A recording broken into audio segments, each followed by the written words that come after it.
मोहतरम स्पीकर साहब आपके ज़रिए मैं इंतहाई अहम मसला उठा रहा हूँ जो बरसा बरस से मेरी जानिब से और मेरी पार्टी की जानिब से मुसलसल उठाया जा रहा है, और ये मसला है औक़ाफ़ी जायदादों के ताल्लुक़ से। सर, तो तेलंगाना की तश्कील के बाद में रियासत तेलंगाना में 33,929 वक्फ इंस्टीट्यूशंस है अकॉर्डिंग टू फर्स्ट सर्वे, और उसकी जो मुकम्मिल जो ज़मीनात हैं वो है 77,538 एकर्स।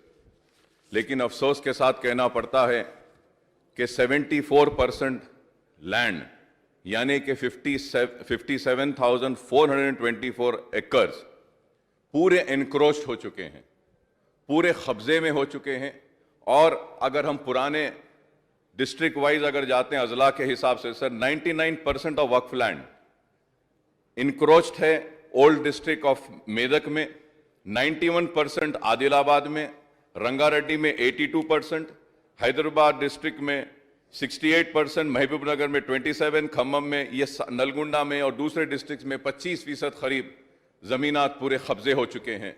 और फिर ये जितने भी, मैंने पहले भी कहा था और आज भी कह रहा हूं सर, कि मैं हुकूमत से ये मुतालबा करता हूं कि आप CBCID इंक्वायरी करवाइए या वाइट पेपर जारी करवाइए, एक इंक्वायरी कमीशन बिठा के इंक्वायरी करवाइए कि आखिरी औकाफी ज़मीनात कहाँ गए, किधर गए। और अफसोस के साथ कहना पड़ता है कि जो इंक्रोचमेंट है, इस इंक्रोचमेंट में 50% से ज़ायद इंक्रोचर अगर कोई है तो वह गवर्नमेंट इंस्टीट्यूशंस है, सरकारी इंस्टीट्यूशंस इसमें कब्जा करे हुए हैं। सर, फिर सेकंड सर्वे भी हुआ, सेकंड सर्वे में भी कई ज़मीनात आइडेंटिफाई हुए हैं कि वक्फ की ज़मीनात हैं, और इनमें भी, इनके ऊपर भी आज तक भी इनका नोटिफिकेशन जारी नहीं किया गया। हुसैन शाह वली रहमतुल्लाह अलैह की दरगाह हो या बाबा शरफुद्दीन साहब की दरगाह हो, दरगाह मीर मोमिन चुक की दरगाह का हो, या आलेर की ज़मीन हो, ये कई ज़मीनात साहब, ये बड़ी फेरिस्त है,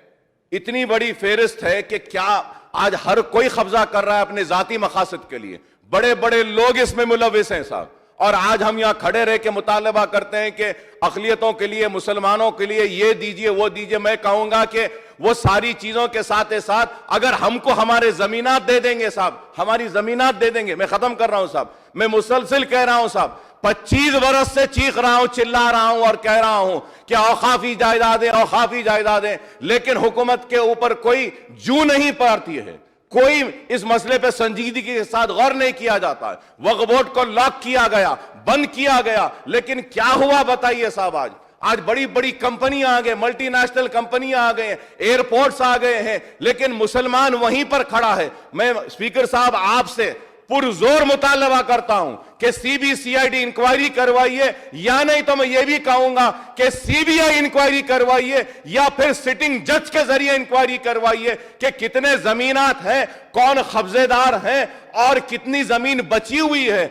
जितनी जमीन बची हुई है उसको तो बचाइए। इतना अहम मसला है कि बार बार चीखने के बाद, चिल्लाने के बाद कोई भी हुकूमत हो वो औकाफी जायदाद और मुसलमानों के इस संगीन मसले पर संजीदगी के साथ कोई फैसला नहीं करती। मैं उम्मीद करता हूं कि आप इस पर जरूर आप स्पीकर साहब आप अहकाम जारी करिए कि हां, मैं खुद भी सुन रहा हूं बरसा बरस से अकबर साहब को यह बोलते हुए, जरूर इंक्वायरी बिठानी चाहिए, इंक्वायरी कमीशन बिठाना चाहिए, CBCID के जरिए इंक्वायरी होनी चाहिए, CBI के जरिए इंक्वायरी होनी चाहिए, या सिटिंग जज के जरिए इंक्वायरी होनी चाहिए, और वक्फ बोर्ड के औकाफी जायदादों का तहफ़्फ़ुज़ होना चाहिए, और मंजर आम पर आना चाहिए कि कौन वो शरीफ लोग हैं जो औकाफी जमीनों को कब्जा कर कर अपने घरों को चला रहे हैं। अगर औकाफी जायदादें बच जाएंगी तो मैं समझाऊंगा कि मुसलमानों की कई परेशानियां दूर हो जाएंगी, मुसलमान को रोजी मिलेगी, रोटी मिलेगी,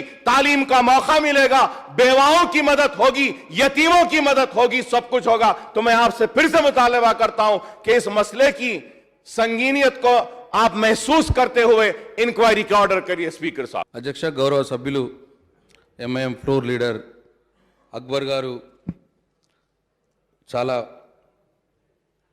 ఈ వక్ఫ్ ల్యాండ్ ఆక్రమణల విషయంలో చాలా బాధతో చెప్పిన విషయాలన్నింటినీ కూడా నోట్ చేసుకున్నాం అధ్యక్ష.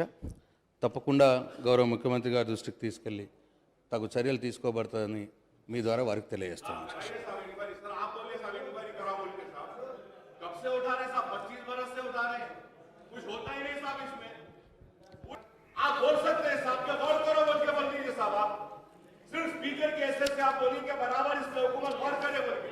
अकबर साहब जो मसला उठाए गौर करे बोले. सर आप इतना रूलिंग दे दिए, consider the requisition made by the honourable member, that's it sir. आप इतना बोल दीजिए ना साहब. సార్ గౌరవ సభ్యులు అక్బర్ గారు 0 అవర్లో ప్రస్తావించారు కాబట్టి దాన్ని నోట్ చేసుకొని తగు చర్యలు తీసుకోబడితే ముఖ్యమంత్రి గారి విషయం తెలియజేస్తామని చెప్పినాం అధ్యక్ష. దయచేసి తప్పకుండా ఈ విషయం ముఖ్యమంత్రి గారి దృష్టికి తీసుకెళ్తాం, తగు చర్యలు తీసుకుంటాం అధ్యక్ష. स्पीकर साहब रूलिंग दे सकते हैं कि please consider the request made by the honourable member, that's it. मैं यही बोल रहा हूं. राजगोपाल रेड्डी आप बोल सकते हैं साहब प्लीज कंसीडर द रिक्वेस्ट. आप इतना बोल दीजिए साहब. मैं आपसे दरखास्त कर रहा हूं सर, आपसे रिक्वेस्ट है कि the request made by the member can be considered. आप इतना बोलिए साहब. एक रिक्वेस्ट कर रहा हूं साहब आपसे, सिर्फ गवर्नमेंट से बोलिए कि कंसीडर करो बोलिए हमारी रिक्वेस्ट. मैं आप जो बात कर रहे हैं चीफ मिनिस्टर साहब से मैं बात करूंगा. आप वही बोल दीजिए ठीक साहब है. कि हम जरूर आपके मुताबिक कंसीडर करो बोलिए. चीफ मिनिस्टर साहब से बात करके उसका प्रॉब्लम सॉल्व करेंगे.